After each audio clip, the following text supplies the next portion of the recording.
go ahead. Soumyadip sir, you are ready? Soumyadip sir, you are ready? Yes. You can go in 10 seconds.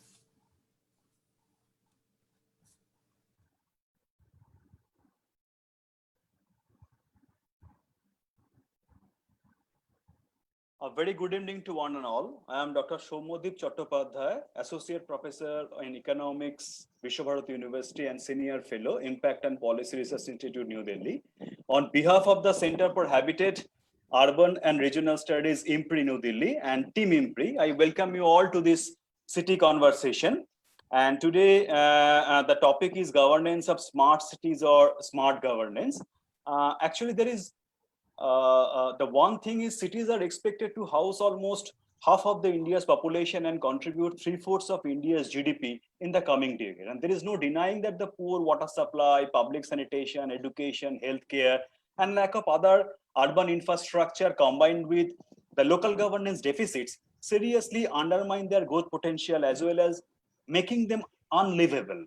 Now these cities are under serious threat from the COVID-19, and clearly the COVID-19 is an urban crisis in the way it has differential impacts on those in the slums and informal settlements. And the Indian cities have set the urban development goals through various programs. So among them, the Smart Cities Mission was launched in 2015 to deliver livability, economic stability, and sustainability to its urban residents through adoption of context-specific solutions supported by robust IT connectivity, digitalization, and improved governance in 100 cities. The central government utilized the Indian Smart City Challenge to select the cities for smart city development based on the objective criteria and the merit of the smart city proposals. And after 2014, the very idea of the smart cities mission experienced a marked shift in focus from greenfield development to brownfield development, and the orientation moved from the construction of 100 new smart cities to making the existing cities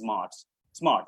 And these smart cities are envisioned as exclusive spaces in the form of residential townships, business improvement districts, special economic zones, etc., which would attract global capital investment and also offer high standard of living with amenities and comparable to affluent cities of the developed world. But given the local capacity problem at the city level, the private consultant firms have been engaged for preparing the concept of plan to consolidate the city's future vision and the sustainable revenue model to attract the private participation. And also the central guidelines explicitly uphold the participatory ethos through emphasis on citizen-driven smart city proposals from the beginning. Such participatory imaginary is supposed to be achieved through citizen consultation, including active participation of groups of people such as resident welfare association, taxpayer association, senior citizens, some bureaus association, and so on. But so smart city initiatives now involve a growing number of stakeholders: municipal government, state, consultancies, private corporations, and the actual implementation of the missions are contingent on the very complex interplay between these various groups. And there is one criticism of the smart cities around the world, and so is in India, that these cities are failing to put at the center, to put the people at the center of planning and planning, and people are and these cities are excluding the marginalized groups. And the idea of smart cities using the information technology to improve quality of life and deliver the more efficient and sustainable urban services to the citizens has not played out in practice.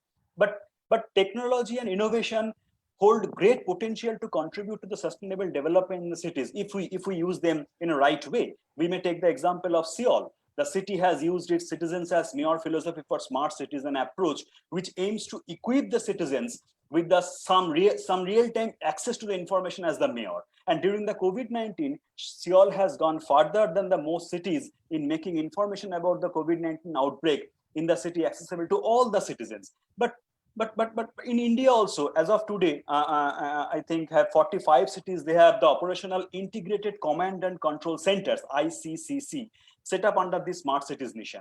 And essentially, the Smart Cities project, since the introduction in India, has gathered both applause as well as criticism, and despite the mixed responses, has successfully rewired the very imagination of the city making in India. And the central question is, what smart cities are if they cannot help us live a good, healthy life. So it is important to understand the implementation of the smart cities mission in India and how it transforms and mutates the existing governance structures and the progressive policies. The Center for Habitat, Urban and Regional Studies at IMPRI, along with the IndraStra Global and the City Makers Mission International, has launched a discussion series, The State of Cities, the City Conversation. In this talk series, we plan to engage with experts on urban and regional studies to understand the challenges of urbanization and making the cities sustainable and inclusive. And today evening, we are delighted to have with us Professor Tathagata Chatterji, who is the Professor of Urban Management and Governance at Xavier University, Bhubaneswar. And in his lecture titled Governance of Smart Cities or Smart Governance, Professor Chatterji today plans to analyze the smart city governance paradigm through the lens of the good governance framework. And just before the beginning of his lecture, let me, as a customary procedure, let me just give a brief introduction of Professor Chatterji. Professor Chatterji, as I mentioned, is the Professor of Urban Management and Governance at Xavier University of Bhubaneswar and an Associate Editor, Governance for Frontiers in Sustainable Cities Journal. He had published 2 books, Local Mediation of Global Forces in Transformation of the Urban Fringe and Citadels of Glass, India's New Suburban Landscape. He received the prestigious Gerard Alberts Award in 2016 from the International Society for City and Regional Planners for his research on urban governance in India. He has a doctorate in urban planning and governance from the University of Queensland, Australia. So may I now request Professor Chatterji to deliver his talk on governance of smart cities and smart governance. Over to you, Professor Chatterji. Thank you so much, Professor Chattopadhyay.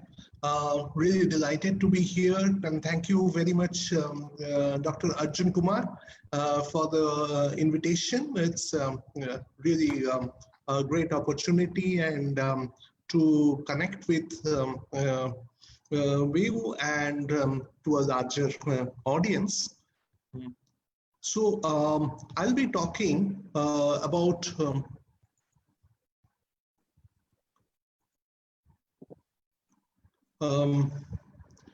the governance of smart cities or smart urban governance.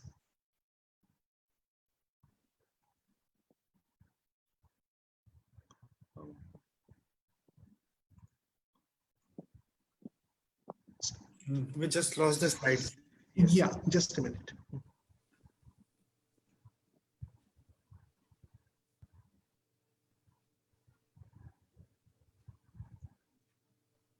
Yeah. Now, India, it's really going through a momentous urban change. Although in percentage terms, India's urbanization level, it's still well below many other neighboring countries, for example, China or Indonesia, 2 other very big populous Asian countries. But nevertheless, in absolute number terms, India's urban change that's happening, that's really mind-boggling. Presently, in 2011, India's urban population was about 377 odd million. And now in 2020, as per the projections, the census is due next year. As per the projections of United Nations World Population Prospects, we are already about 35% in 2020. So that makes it about 483 million or so. And by 2030, India's urban population is going to reach the 40% benchmark, or about 606 million population.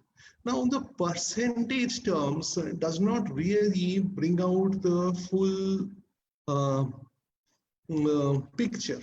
You know, I mean, it is easy to say that we are not substantially urbanized, but the change that's happening, that's really momentous.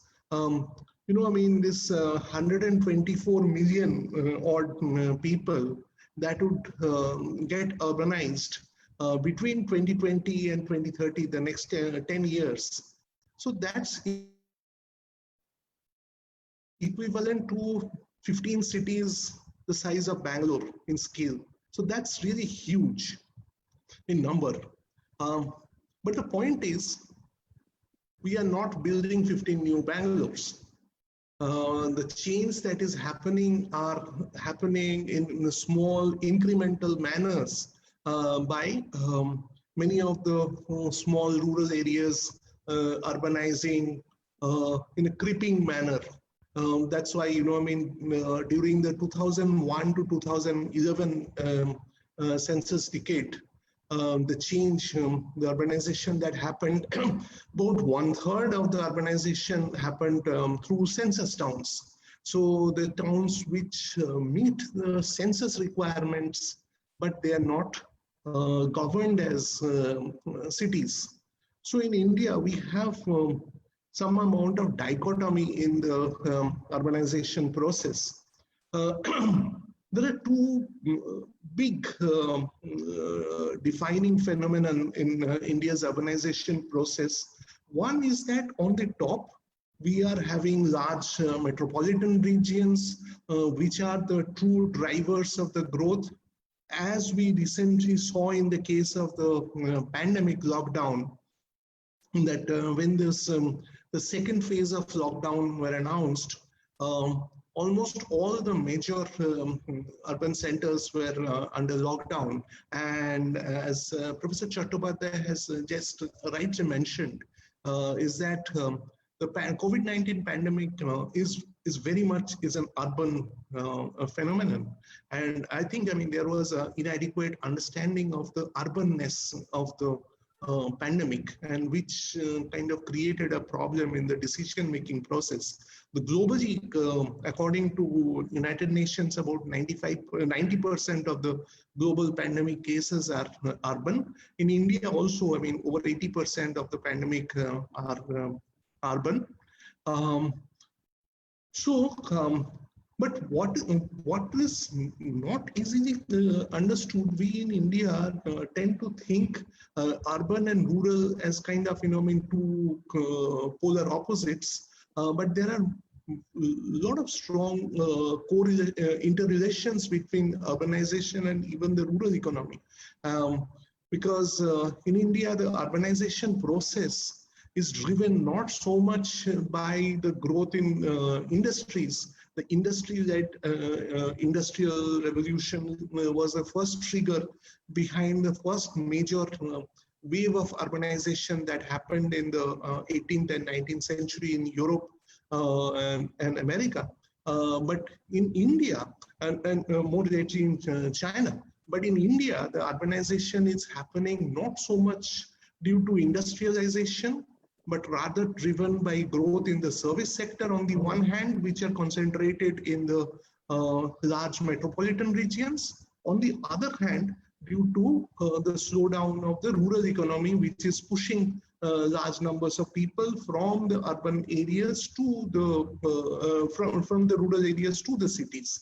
So on the one hand, we have the cities growing, but there are not enough adequate numbers of jobs are being created in the cities, the good jobs.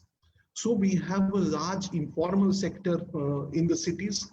And also the urbanization that's happening in India is also qualitatively different from urbanization in China or Indonesia, is that we are not having a population shift. So even though India is urbanizing at a steady rate, but India would continue to remain fairly rural as well. So we have both the urban and the rural moving on simultaneously, but the population is shifting not in a wholesale manner, but rather in piecemeal, small bits and pieces. The rural areas are also transforming. Occupational shifts are happening in the rural areas. So it is a very complicated pattern of urbanization that's unfolding in India. The government in India had, since the 90s been quite active on the urban front. In 1992, the 74th Amendment Act was enacted, which empowered the city governments. Although the unfolding of the implementation of that act had not been very good, and also hugely uneven. As again we saw in the case of pandemic, that in Kerala that the city governments are empowered, but in most other states the city governments are still very inadequately empowered. The mayors are not the real decision makers of the cities. A major change happened in 2005 when the JNNURM program was launched. It was the first big ticket investment by the central government in the urban sector. The JNNURM reforms sought to, it was a reform which sought to bring in certain changes in the way the cities are functioned. The funds, and initially about 63 or 65 cities were identified for funding under JNNURM, but the release of funds were conditional to the state governments devolving certain functions to the cities and also making certain changes in the urban governance systems, do away with some rules and regulations like Land Seizing Act, Rent Control Act, etc. So the JNNURM program was in vogue for about 10 years, from 2005 to 2015. And then 2015, with the NDA government coming in power, several new schemes, urban-centric programs were launched. One is the two big ones. One is Amrut, Atal Mission for Urban Rejuvenation and Transformation, which basically carries forward what began under JNNURM. So, although there were some changes in the initiative in JNNURM, the reforms were the primary conditions behind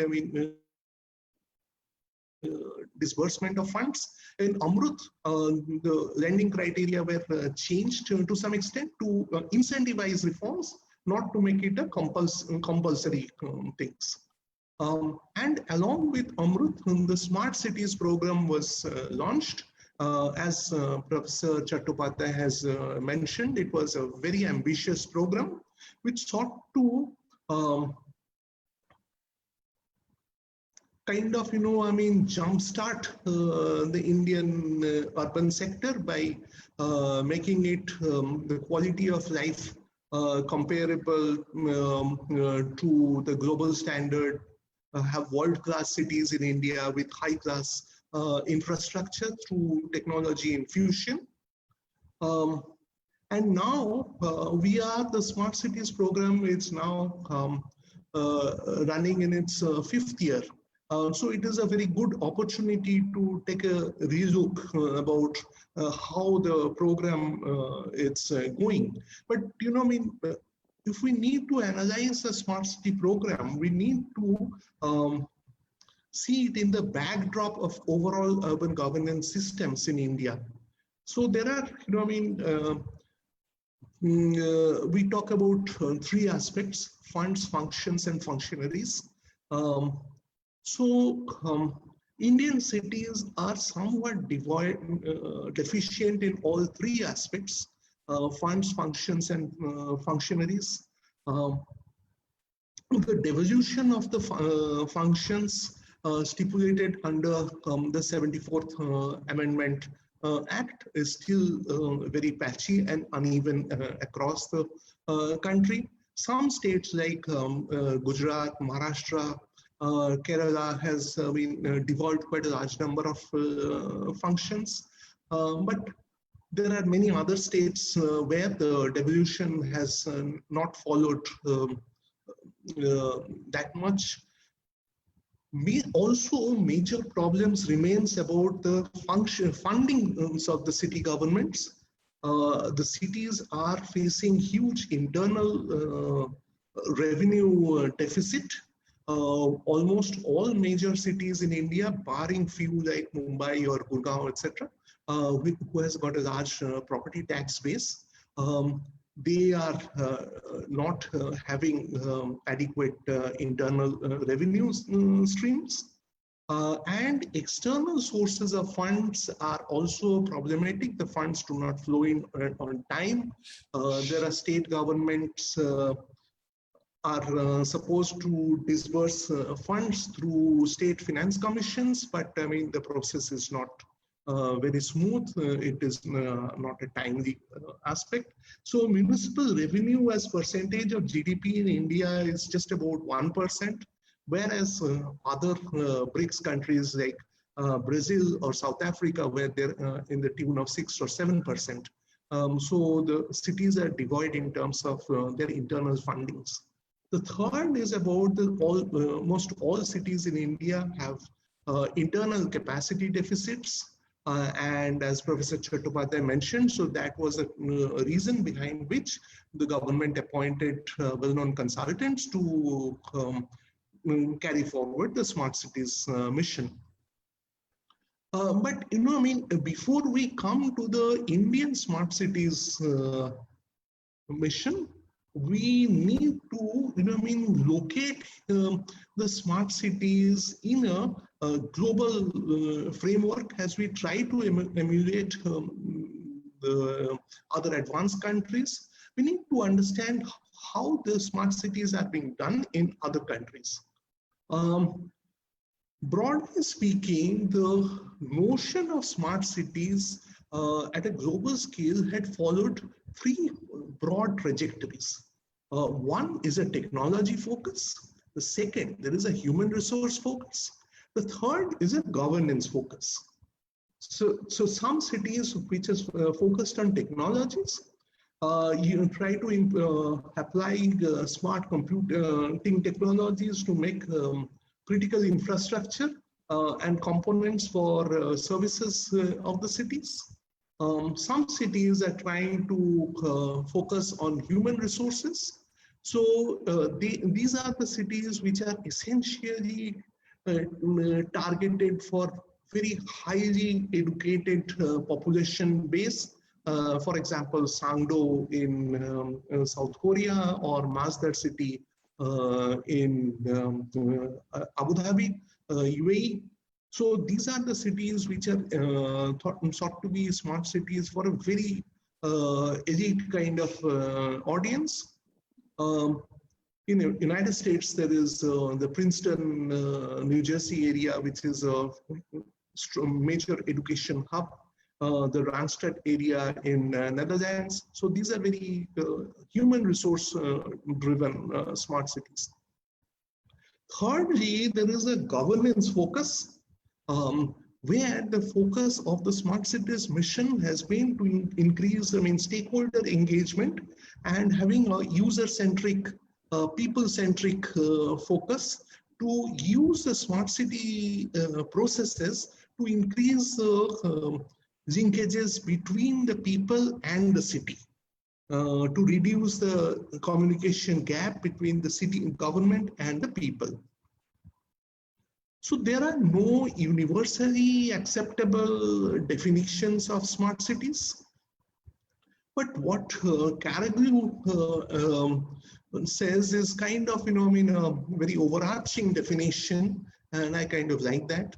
It says that a city which is smart when which does investments in human capital as well as in social capital, which focuses on the traditional transport means of infrastructure transport to modern communication infrastructure to fuel sustainable economic growth as well as high quality of life through wise management of natural resources through participatory governance. So it kind of, ticks all the boxes, and it's kind of a very overarching definition.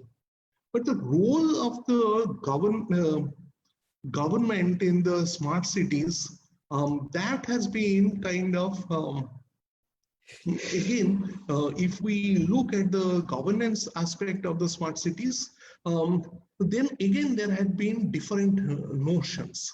So what do we mean by the role of the government of the smart cities?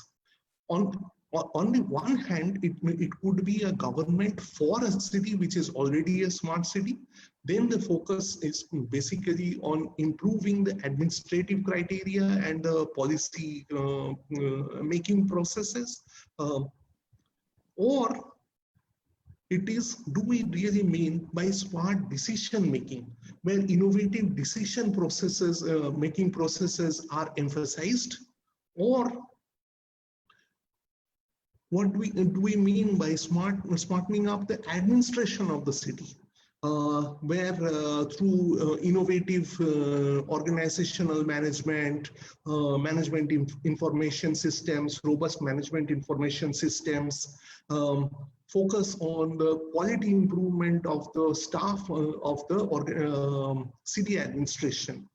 And thirdly, we have a smart urban collaboration. Again, the focus here is on the networks and the participants, and through citizen engagement.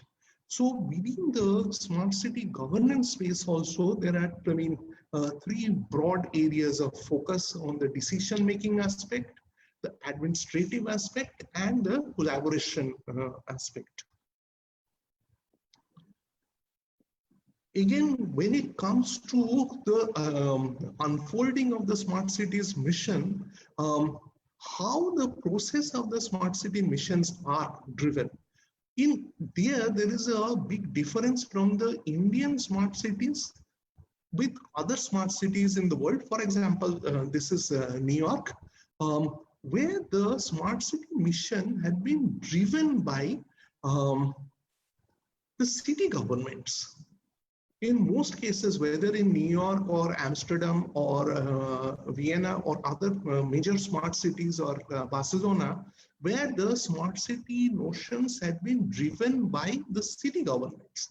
Whereas in India, we have a different process in which the central government had been the driver behind the smart city notion. Here, the smart city process in India has sought to include a top-down vision along with a bottom-up participation. On the one hand, it is a mission which is funded by the central government, so there are certain rules and regulations guided by the Ministry of Housing and Urban Affairs. At the same time, there was scope for the cities to define their own priorities. So smart cities globally had been, again, two types. Those are either they're outcome oriented, where there is a technology is seen as enabler for improvement in the quality of life, and there are definite material outputs, betterment of the water supplies, improvement in the traffic flows, better waste collection, etc. Or they could be also focused on process oriented, where there are emphasis is on active citizenship or co-creating cities, as in the case of Barcelona or Medellin in Colombia. So where does this Indian smart cities mission fit in? As I was just mentioning, that the Indian smart cities has a top-down as well as a bottom-up vision. So the funding pattern of the smart cities mission in India, the state government and the central government has a 50-50 share. The smart cities as of now, according to the Ministry website, the Smart Cities website, serves about 25% of the urban population. And the total project cost as of now, it's about 205,000 crores, out of which there are two components: the area-based development, which focuses on about 4% of the city's area, which is basically an urban renewal component. And then there is a pan-city component which focuses on improving the infrastructure of the city through technology focus, which has got about 20% funding. The smart cities brought in a new institutional architecture of governance, the special purpose vehicle, which is constituted under the Companies Act, so which sought to overcome some of the deficiencies in the urban governance system in India. So the SPVs were sought to be professionally managed, bring in a single point responsibility, and which would be being set up under the Companies Act. So they would be better in accessing some of the capital market funds because it is quite well realized that the government nowhere in the world has that kind of money to really improve quality of the entire city. So there is a need to tap municipal bonds and other kinds of capital market funds. Also, the being set up under the Companies Act, the SPVs have allows about 40% private participation, although the majority always remains in the hands of the government.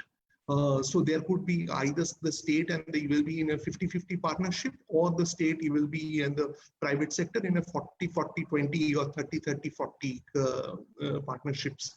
Although until now the private capital infusion in the smart cities is very limited. I mean until now almost all the smart cities are state driven. So in that sense, drawing private capital for smart city development, the existing smart cities had not really materialized that much. But the larger question remains, are our smart cities meeting our priorities? I mean, I will give examples based in Bhubaneswar, the city where I am based in, and Bhubaneswar also happened to be the city which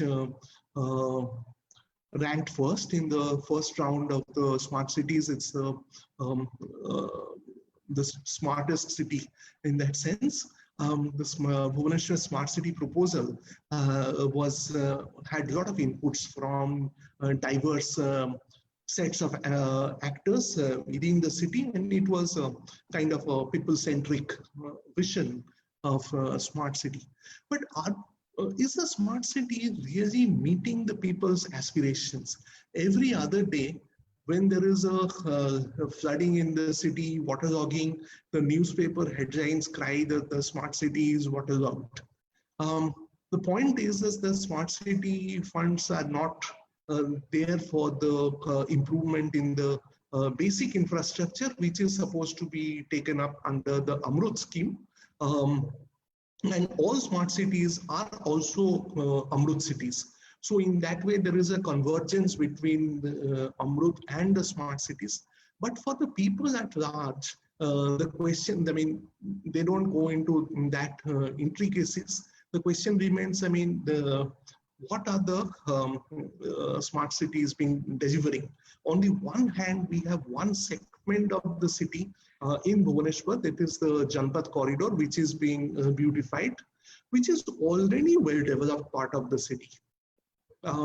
And the government offices and the government areas, which was the Königsberger planned part of the Bhubaneswar city. But vast parts of the city are not touched by the smart city initiative. Presently, in the case of COVID-19, the smart cities had played definitely a very important role. Many of the integrated command and control centers functioned as the COVID war rooms. So they helped in managing the lockdown process, lockdown rules and regulations, the violations. There was GIS-based tracking and monitoring of the COVID-19 cases. So this is the Varanasi smart city, which had been at the forefront of using GIS tracking mechanism. It is, developed apps to facilitate citizen information about beds availability in different hospitals. So that is definitely a very welcome feature. There had also been very innovative applications of the smart cities, as in the case of Raipur, where delivery of foods and medicines had been controlled through the smart cities command and control center to deliver the foods and medicine to the people, the needy people. So those are definitely good aspects of the smart cities mission. And the lesson that we can learn out of that is that we definitely require a city level platform for integrated data governance, which would facilitate evidence-based decision making at an urban scale, bring data integration between multiple sources and agencies, and also at the same time make the data accessible and focus on wide dissemination. And of course, data then could be a way to engage with the people, citizen engagement. But the point is, how much the budget that the ICC has. Again, I'm focusing here on the Bhubaneswar smart city.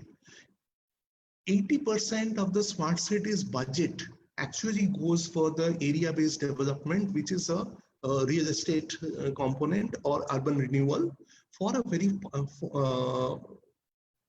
limited part of the city. For the entire budget of the Bhubaneswar's 4,537 crore smart city budget, only 4 crores are for the command and control center. So I think, as we are now stepping into the 5th year of the smart cities mission, we need to relook at the mission and its priorities. Is the mission, smart cities mission, is it delivering integrated planning?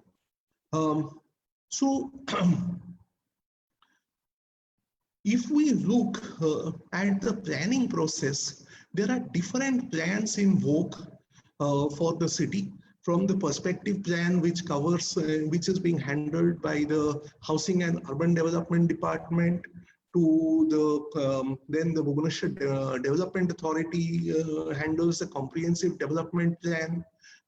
Then the central mission, the city development plan, was handled by the Development Authority. City sanitation plan was handled by the municipal corporation.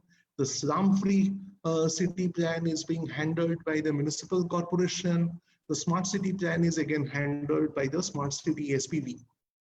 The environmental management plan are again handled by the Odisha Population Control Board. And then there is a disaster management plan, which are handled by the Bhubaneswar Municipal Corporation as well as the State Disaster Management Authority. So the smart city plan is only one component of the overarching planning process of the city. So there are multiplicity of agencies there.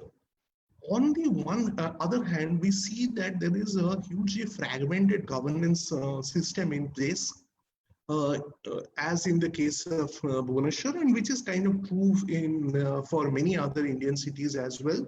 The Bhubaneswar Development Authority is in charge of the planning, whereas water supply is handled by the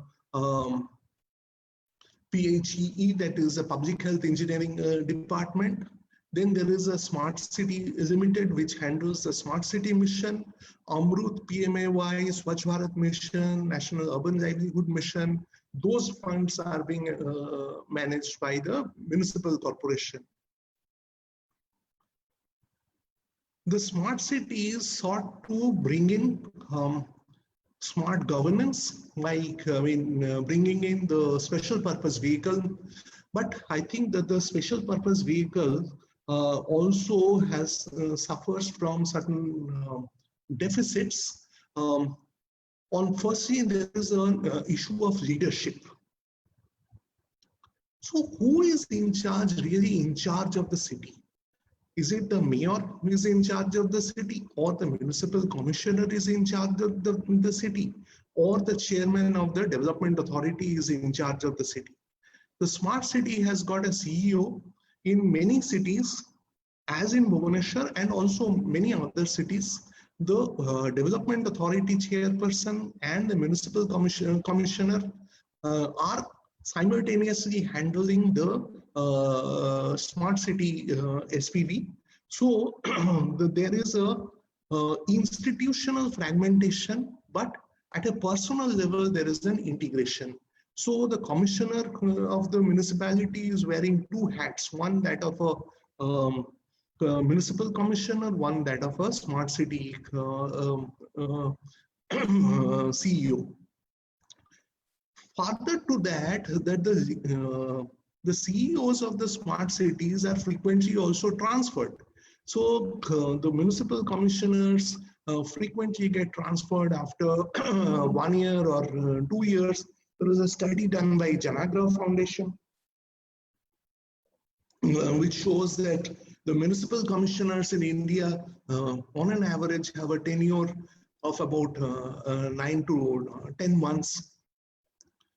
So there is a municipal leadership deficit.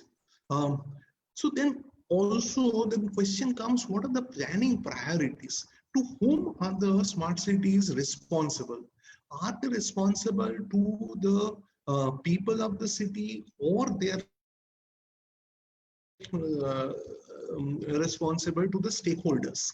There are also questions about accountability and transparency. Are they responsible for the shareholders? What happens when there are private participation in the city? Are we going to outsource governance? To whom are the smart cities and who is then in charge of the data? The smart cities are in charge of gathering a huge amount of data. What is then that happens in the case of the data security? So these are certain questions. Of course, there are also issues of equity. In Indian cities, almost 50% of the cities are informal sector. So how does this smart city interface with the urban informal sector? So this is from a book chapter that myself and my colleague Soumyadip wrote. So there are a lot of questions from the angle of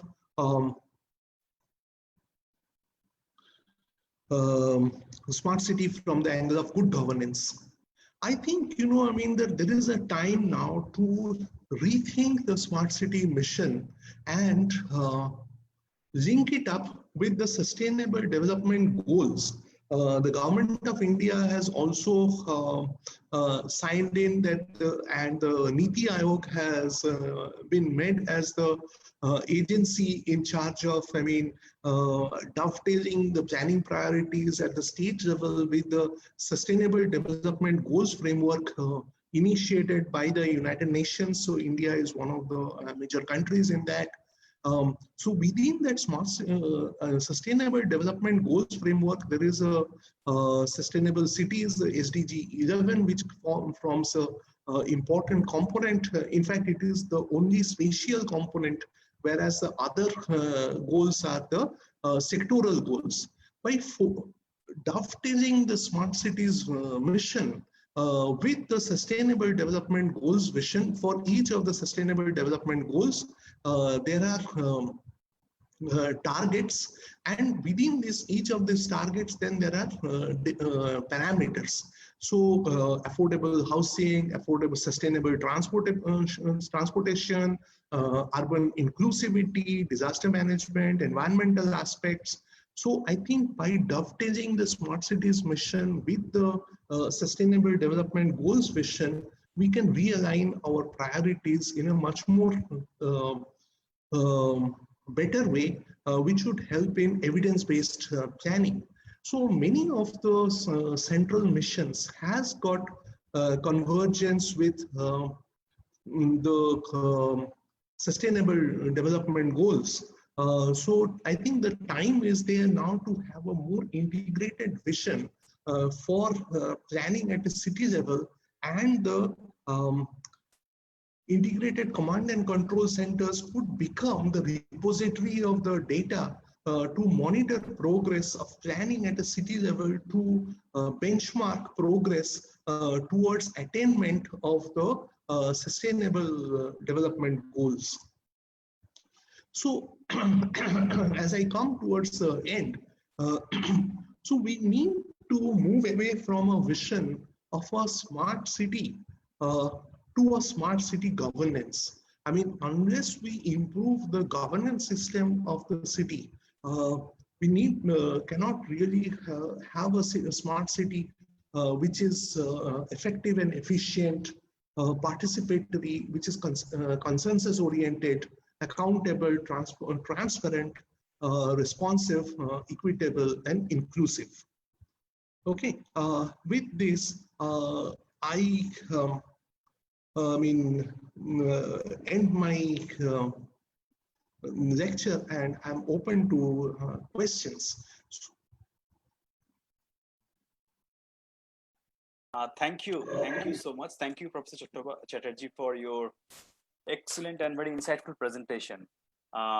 Yes, you have, first of all, in your presentation, it is very much clear that even the definition of smart cities is very much, it's not clear, very much clear. What do we really understand by the smart cities? And you mentioned about one definition which is overarching in your lecture, that by Karaglu, and that has even one important component of participatory governance. And in fact, also you have mentioned that how the smart city concept is different from the smart city concept which are actually been in practice in the other parts of the world, in the other developed countries. And you also focus on that the smart cities have a focus, technology focus, human resource focus, governance focus. So these are all important. And also during the course of your lecture, I think it is very much evident from your lecture that it is very much important to strengthen the link between the people and the city. So and very rightly, sir, you have pointed out in terms of evaluation of the smart cities, it is very much important to distinguish between the outcome versus the process. That means whether we want to evaluate the smart cities in terms of its outcome, or should we evaluate the smart cities in terms of the processes.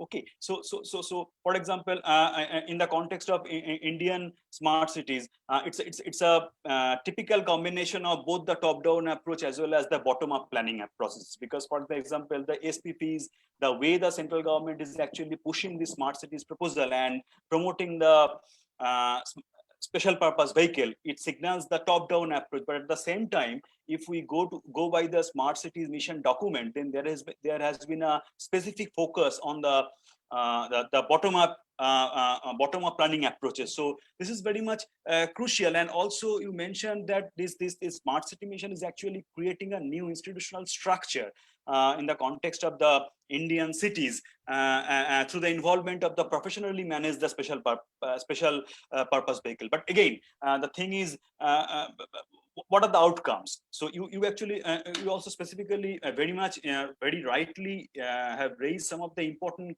concerns, and one important concern is really very much appreciated, that are the smart city mission really meeting the people's priorities. And there you mentioned about the funding which are available for the smart cities development. And as per your lecture, it is quite clear that the funds are not available for the basic services.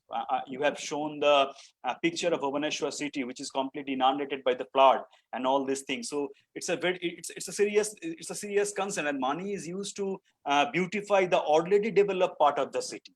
So that is. I'll make a small interjection Yes, here. yes, It is not to, I mean, it is not to say that the funds are not available for the infrastructure.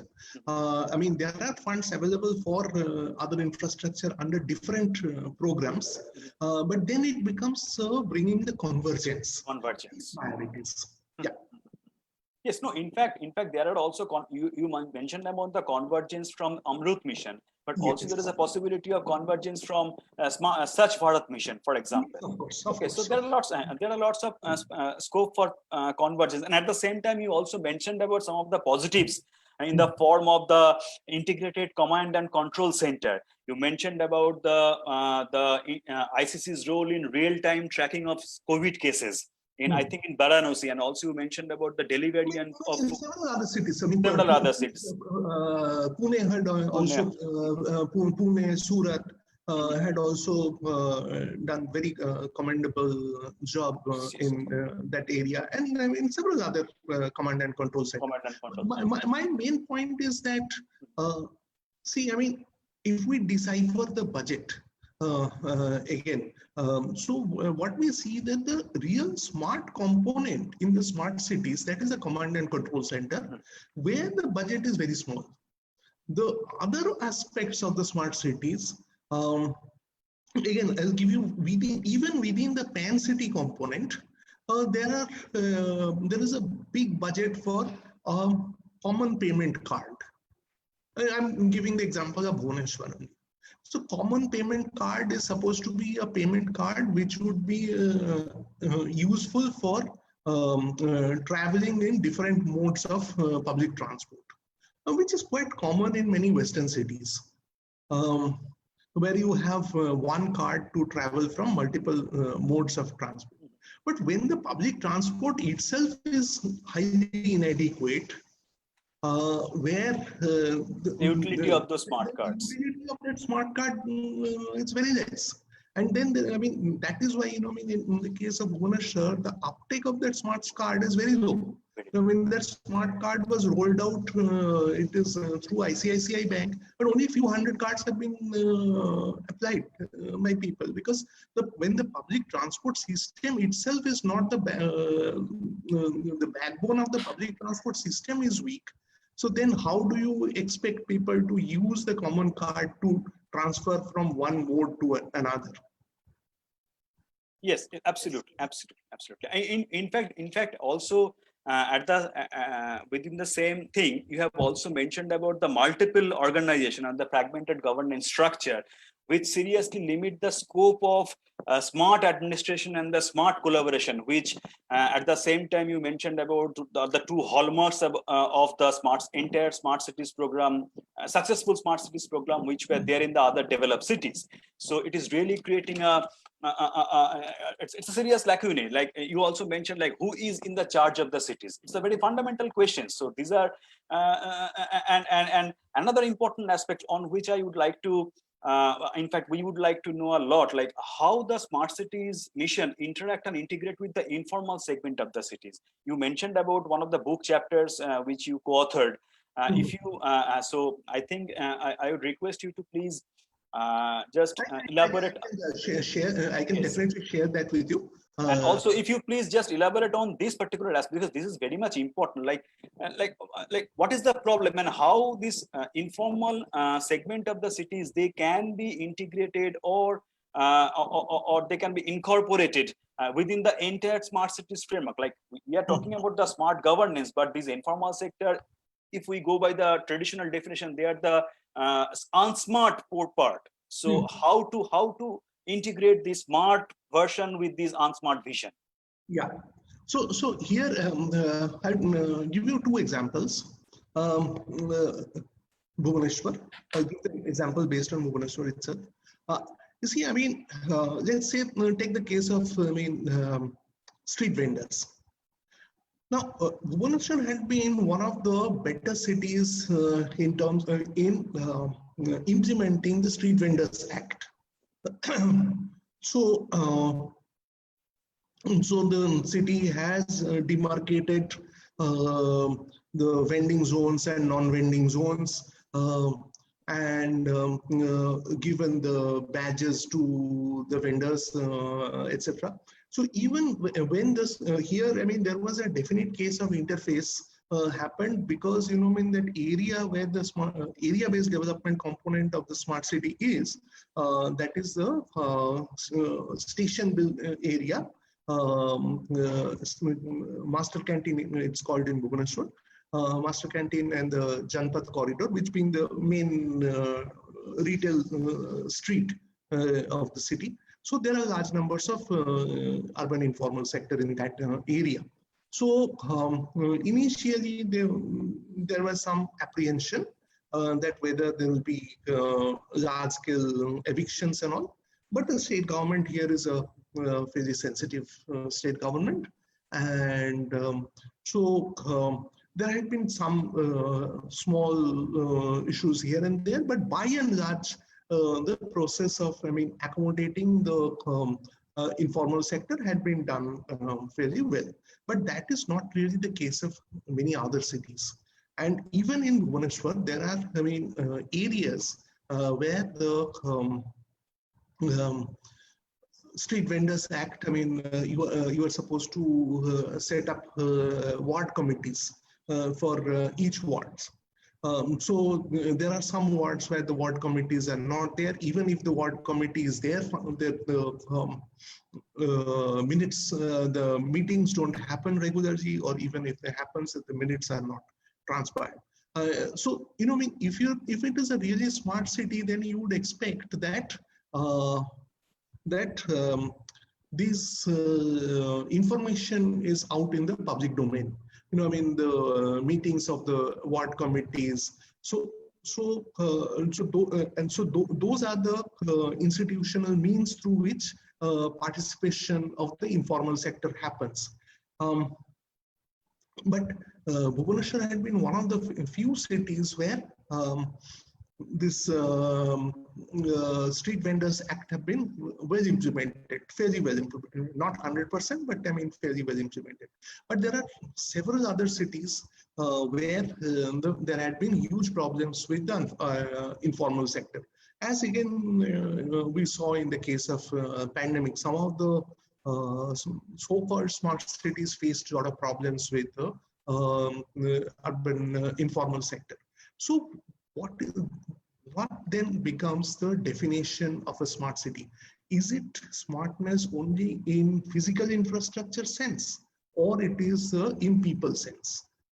So I think these are some of the larger questions we need to engage upon. And also, in the name of engagement with the informal sector, there is a, there is now a move to rehabilitate a lot of people, the slum dwellers, through state-led affordable housing programs. But we studied some of these programs, and we found that almost in no cases that the issue of livelihood is not taken into account. So there is very close link between shelter and livelihood. So it is, I mean, the people are in the informal sector because, they're not because, they're looking for shelter, but because, primarily they have a livelihood link with that area. And so how does, and also there would be future questions. Time may not be as yet ripe, because the private participation has not yet happened. If and when there would be private participation in the area-based development component, how that would interface with the vendors in that area. So that again remains a question. Okay, just related to this, because after that I will request Dr. Arjun Kumar to make some observation. Also, we have some of the interesting questions that we already have here. But before moving to the questions, I have another question, or I want to know from you. Like you talked about the private sector participation, and it is not the new thing, because even after the liberalization in 1990s, there is a lot of hue and cry over the private sector participation. Government is always promoting or they want to facilitate or promote the private sector participation, especially in the urban sector. But even under the smart cities mission, if we see the funding component, the proportion of funding which is actually coming from the private sector, they are not that much. So what are the real lacuna that you think actually hindering these entering of these or these entry of these private sectors within the entire smart city framework? So what are the major lacunas that these cities have? See, I mean, that is because, the smart cities, one, there is a huge global slowdown. So the real estate sector, by and large, is not doing well. And the smart cities, that the main opportunity for participation is the area-based development component. So unless the real estate sector performs well, the fund flow into the ABD component would be less. There could be also participation by the other sectors, for example, the IT or the software companies. So about the data infrastructure. But so far, we have not seen. I think, there is a kind of wariness, because, to engage with the city, because the city is, it's kind of this city governance in India is seen as messy. So the private participation would happen when there is some area which is very well bundled. Say, for example, distribution of power, which happened in many cities, like in Calcutta there is CAC, which is there historically, but in Delhi it has been privatized. But under the smart city scheme of the things, the scope for that aspect remains less. So because the smart city is the smart city mission per se, or the smart city company limited, XYZ city smart city company limited, it is not in charge of the distribution of any of the basic infrastructure. It is there only for metering. So this interface needs to be sorted out. So unless, there is a the distribution and the metering are not by the same agency, then how do you, what are the battery giants? What are the responsibilities? Where does the responsibility of the distributing agency ends, and where does the responsibility of the smart city agency begins? So these interfaces needs to be sorted out, and except the Pune. I went through some of the detailed documents of the company, smart city company setting up the documents, except for the Pune smart city component. Also, I have not studied 100 smart city documents, but some of the main smart cities, the bigger ones, the top 20 ones. So except for Pune, I did not really find in other places that the interface between the different city agencies and the smart city have been well articulated. Okay. So that is why, what we are seeing is kind of a institutional fragmentation, but that institutional fragmentation is being sought to be managed through a personal integration by putting the same person in charge of both the agencies. So the same person is wearing two hats.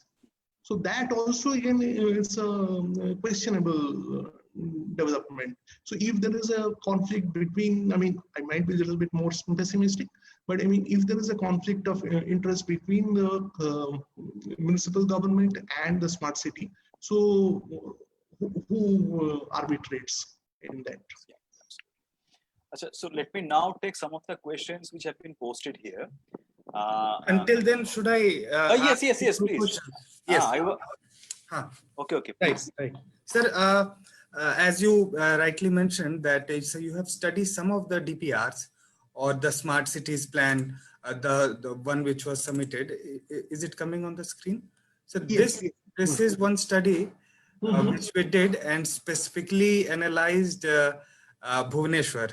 Yeah. And wherein ward-wise we took the socio-economic and demographic details and saw that which wards should be taken up from the point of view of informality and various things.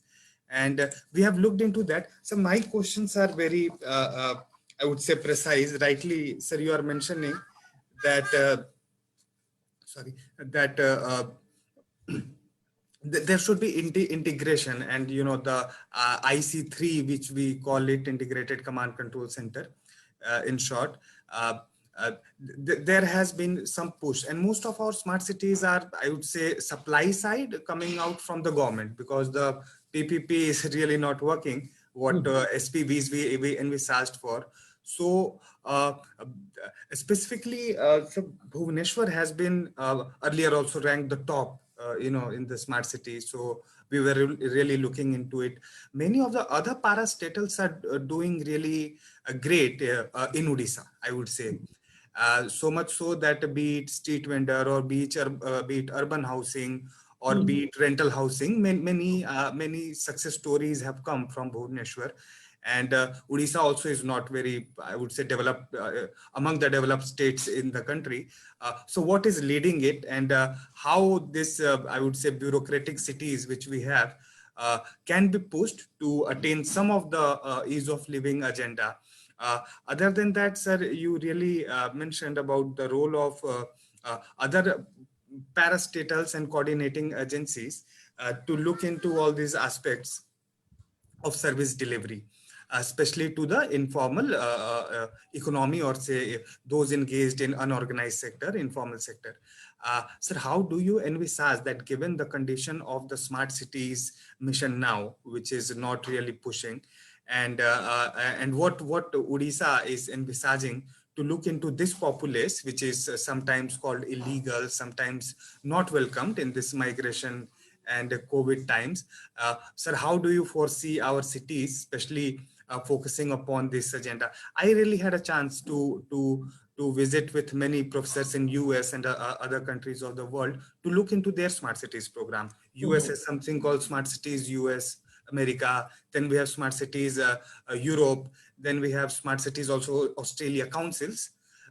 Many of them. So a lot of things there. The investment is really into automation or something, very high tech tech thing, and they are investing to the tune of, I would say, 10, 20, 30 years.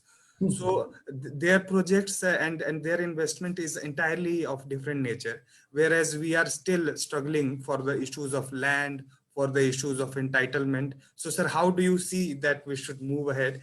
And perhaps, sir, you can answer these, or Soumyadip sir, do you want to collect all the questions so that Professor Chatterji can answer, or sir, howsoever you want to go? I think maybe, these are very robust questions. So I think it would be better to answer these, and then I can take more questions. Coming to the issue of informal sector, Odisha, see, again, it kind of depends on the political culture of the state, or rather the main political leadership of the state. And in Odisha, in that sense, has been quite fortunate because it has a welfare-oriented political culture. Many of the development initiatives in Odisha had sought to learn from Kerala or other good Indian states. So, in fact, in terms of accommodating the informal sector, you might be knowing that Odisha has really taken a very momentous, major steps. One is that the Jaga mission. Odisha has launched a program which is the largest program of its kind to give land title to the urban informal sector. And that program is being rolled out all over the state. It has been rolled out to all the major ELBs except the municipal corporations. So except Bhubaneswar or I mean 2-3 bigger cities, it is being rolled out in about 105 or 6 cities, and now the next phase it is going to be rolled out to the to Bhubaneswar and the Cuttack and the other bigger cities. So that is one program which I would say is a really smart program. How the program have been done, I mean, so you see, I mean, giving land title, land is one of the most contentious issue in India. And almost, I mean, so many court cases are there which are linked to land issues. So here again, the land question was managed very well, and that was through smart technology. So what was done was a state level agency. At a state level, there was one agency was assigned the task of mapping the informal settlements through what is that? Through aerial survey, through drone survey, and then local NGOs were given the task. I mean, and Tata Trusts were the agency which handled the process. Local NGOs, local community organizations were given the task of verifying the data on the ground. So it is at the same time a technology-driven process as well as a backed up by on the ground verification. So some of our students had also been working in this Jaga mission. So that has been a very, very people-friendly move. Again, Odisha had been one of the pioneers in implementing the Street Vendors Act. And again, when this pandemic happened, so it was the first state again to start a state-level livelihood support program for the urban informal sector. So the political leadership in the state had been very focused upon, and it's a development-oriented political leadership, which focused on improving the lot of the urban informal sector. But when it comes to implementing the process, that has been done by the state bureaucratic apparatus.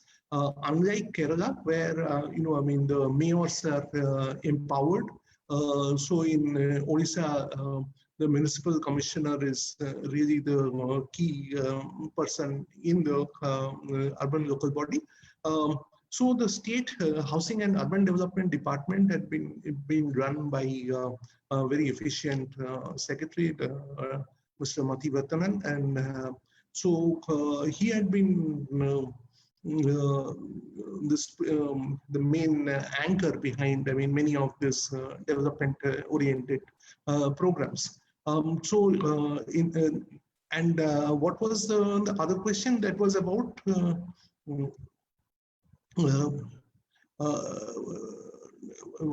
One was about, it was about the kind of project smart cities is taking. Yeah. Perhaps new field, the green field or the brown field. How we are envisaging, yes. Location. So smart city, in India also we had the experience of developing greenfield smart cities. One is the gift city in Ahmedabad, in Dholera again in Gujarat. I think, those were kind of the initial visions which might have been there behind setting up 100 smart cities mission. But in India, getting land for such big greenfield cities are problematic. One such example is the case of Amaravati, where this the land issue had been contentious.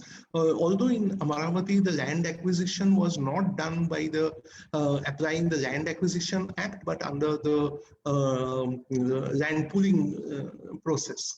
But for this kind of greenfield cities would always take long time. And given the economic scenario, there is a huge amount of uncertainty. Is that how much time it would take for the greenfield cities to really fructify. In China, there had been a lot of, this greenfield urban development. While those greenfield urban development had been a trigger behind China's phenomenal economic growth, but also at the same time, a lot of ghost infrastructure were built. So in India, where the land is we don't have that much liberty with the land. Land is a premium in India. There is a huge land scarcity. So we need to be doubly cautious about building greenfield smart cities. But there is always huge opportunity to improve upon the the existing smart cities through technology infusion. So in my view, the smart cities vision really need to focus upon the pan city component and more specifically on the command and control center rather than on the area based development, which can be left to the private sector to develop. Which is which is nothing but a urban renewal or real estate development. So the state can focus upon improving public spaces, but building the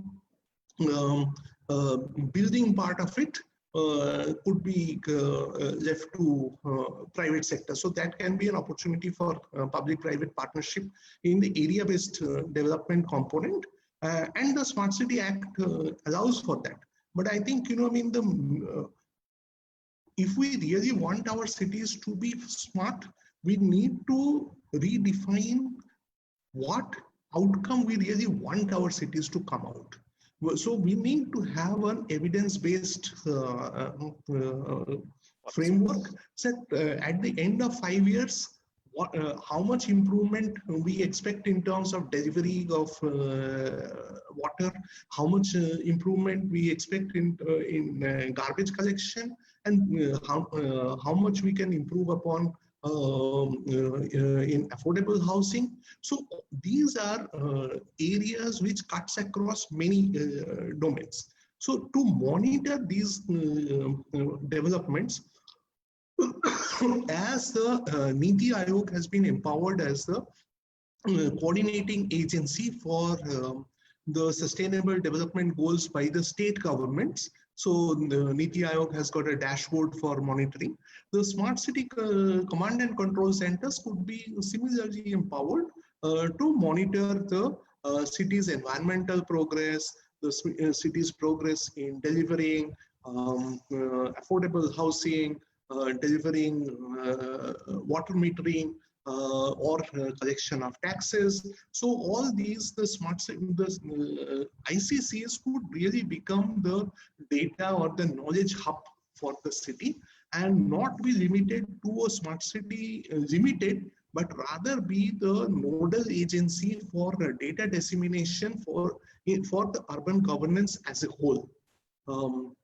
Then there is, of course, a bigger question of about, who is in charge of the city. I think that would require a greater political consensus to take effect. And I'm of the view that, the 74th Act itself also requires to be revisited because we really cannot, we have cities of various sizes and capabilities. We really cannot have a one-size-fits-all kind of a solution. So the bigger cities, the capital cities, those need to be empowered to a different degree compared to tier 3, tier 4 cities who perhaps require much more handholding. Thank you, Professor Chatterji. One thing really I also wanted to ask that in terms of cities, the push of cities from the government of India, What has been envisaged that this Delhi to Mumbai corridor, a lot of cities would come up.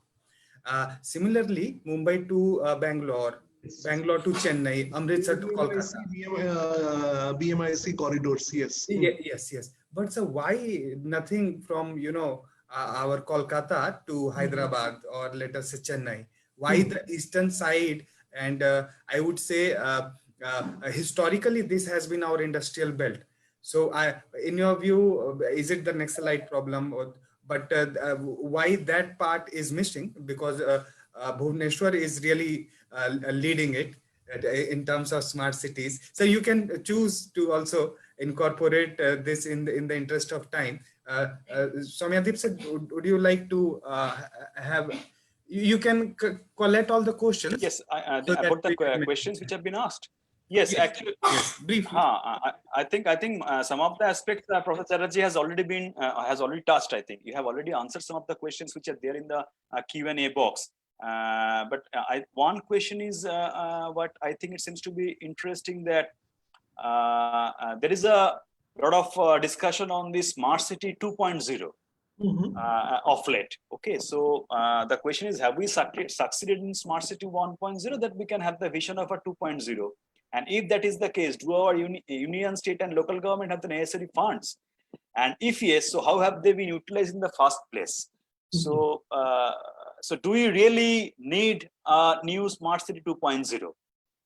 Well, I think there is a move.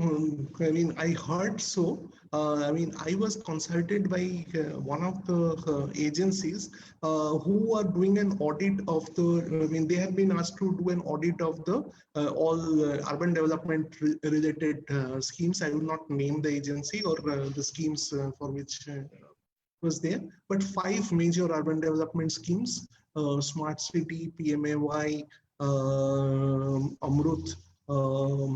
And Swachh Bharat Mission and National Urban Livelihood Mission. So there is I mean, and that the government had done also in the case of JNNURM earlier.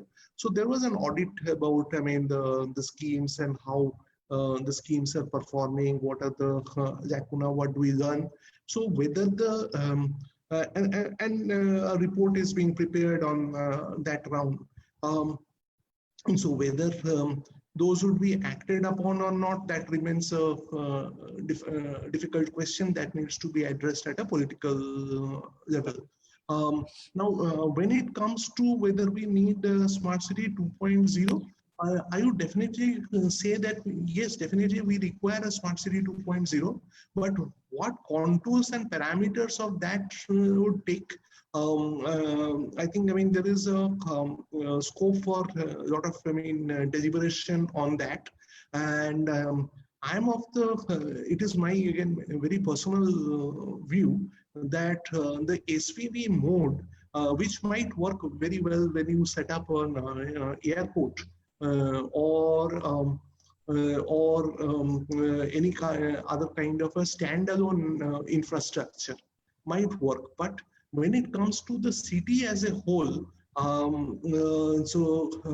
the need for a special purpose vehicle as a parallel government institution, that remains, I mean, questionable to me. Do we really gaining anything by doing that, except, you know, I mean, maybe facilitating some of the contracts? But again, I mean, there are a whole lot of, I mean, questions about the issues of transparency and also urban data governance in case of so I think, you know, I mean, if we go for a Smart City 2.0, I think the first area which we should look for is that to align the Smart City vision with more tangible outcomes. I mean, I mentioned that the SDG framework as one such tangible way of doing it, because the government of India has already accepted the SDG framework. That is, I mean, we need to realign with the smart cities to make them more people friendly and make the governance processes more transparent and equitable. So I think that should be the priority of the Smart City 2.0. When it comes to about setting up about new infrastructure, new greenfield smart cities, so I think, I mean, given the unstable economic scenario, that remains problematic. And now I come back to Dr. Kumar's point about Delhi Mumbai Industrial Corridor or Bangalore Mumbai Industrial Corridor. So, you know, I mean, see, there are several angles to it. I mean, even though the project was set up very long time back, I mean, by now it's over 10 years. I don't think, I mean, not much really happened on the ground. Delhi Mumbai Industrial Corridor, the project is also lagging behind because the objective in the Delhi Mumbai Industrial Corridor was to create manufacturing zones along high speed railway corridor. But manufacturing sector in India as such has not really been picking up. So the corridor would be finding takers. Now coming to the question of, I mean, why those are in one area, why not in the other parts of the city?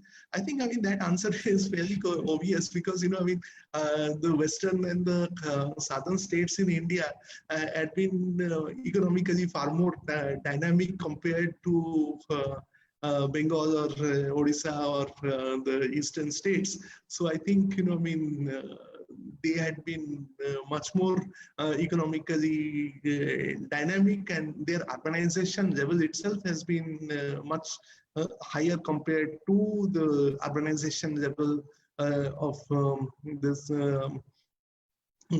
eastern states. But on the other hand, we already have the golden quadrilateral, which is already in place. But in both Bengal and Odisha, there had been major conflicts regarding land acquisition. In Bengal, there had been the Singhuram incidents.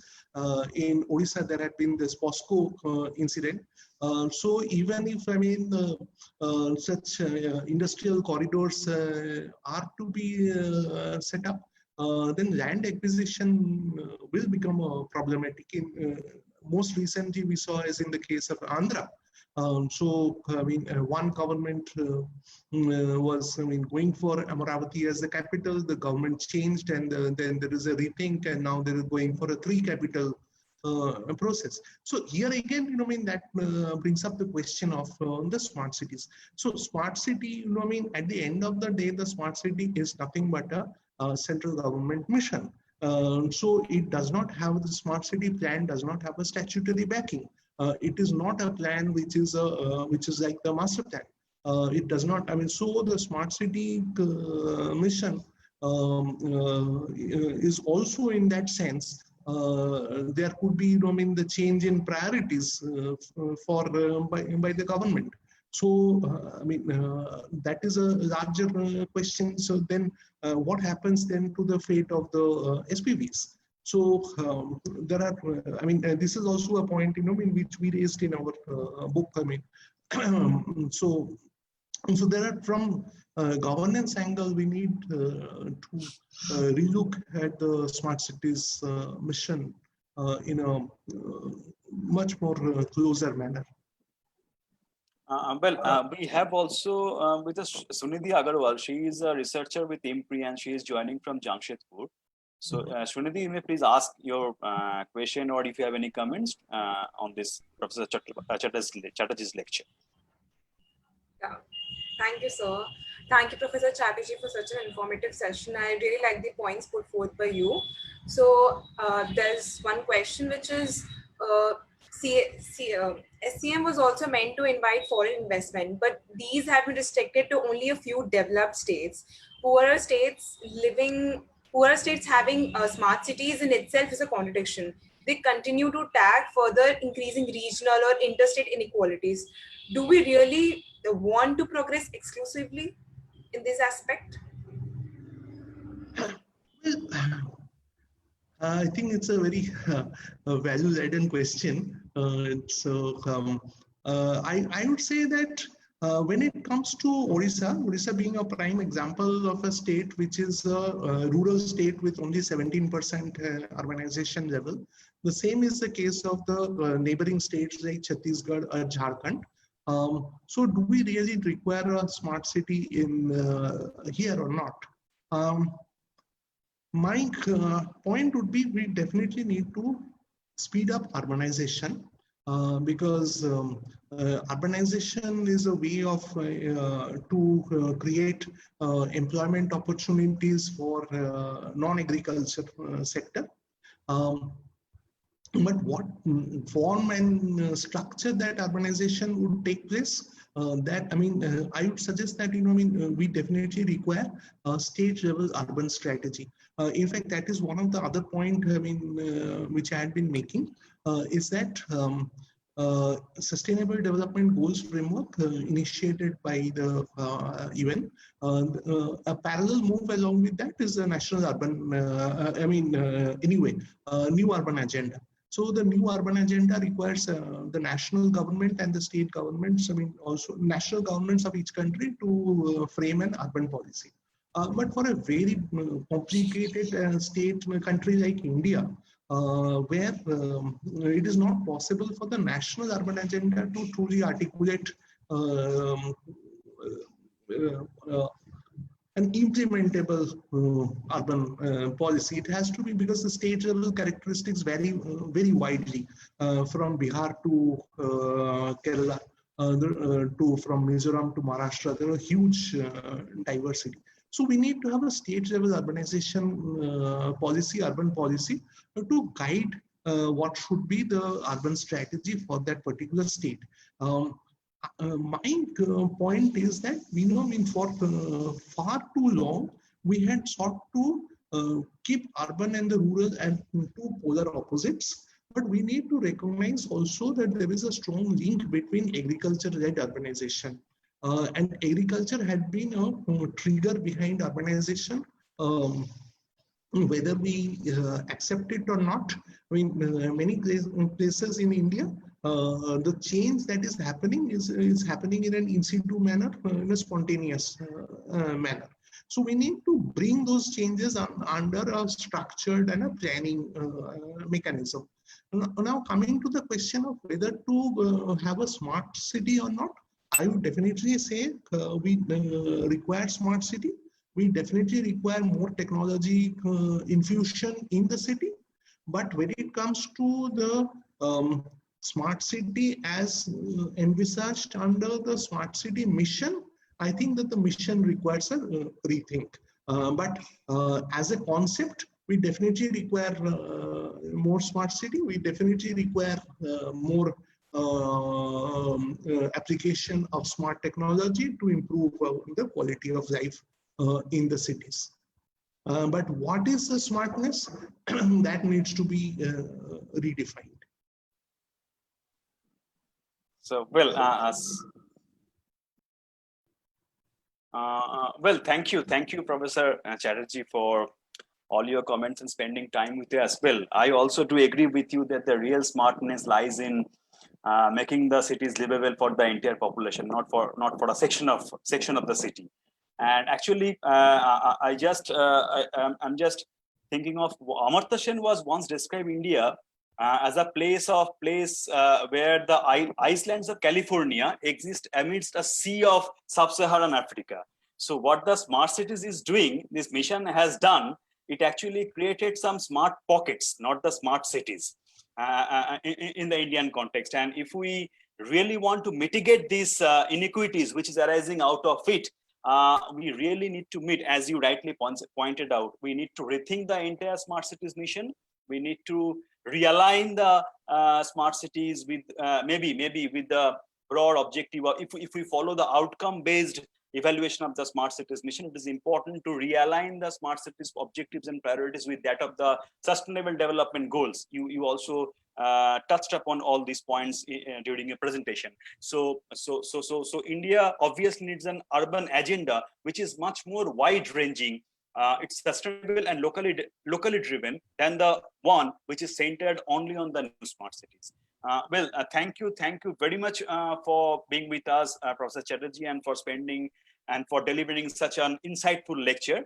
We will look forward to you for some further future research collaboration with you, as well as in some of our future events also, because under this City Conversation series, we are going to have a series of experts who are going to come up over the next 2 months, at least up to, I think, if I'm correct, I think we are full up to December end. So almost, and also we will be continuing with the City Conversation talk. So we hope to have more often with you. And if Arjun, if you have any closing remark. No, I was saying that perhaps the students there can join the event whenever, and sir can also join us for our next conversation to discuss, and ask questions from all the experts. And thank you so much and I congratulate once again, and thank you for putting across such a very elaborate topic and sharing your things with us. Thank you so much, Dr. Kumar and Professor Chattopadhyay. It's really a pleasure to interact on such an important issue. And I mean, it is really a very interesting thing. And as Professor Chattopadhyay, you mentioned about Amartya Sen's comment. So let me also end with another Amartya Sen's comments. So he said, you know, I mean, in India, what is true of about one thing in India, its opposite is also true. So, and I mean, nowhere do we see these contradictions in India more so than in the Indian cities. And no wonder that the smart city has mission has, you know, I mean, brought out in the open these contradictions. So, I thank you again, you know, and I'll be very happy to engage again in future. Dr. Kumar, thanks a lot for inviting, and Dr. Chattopadhyay for very informative and illustrative introduction and conclusion.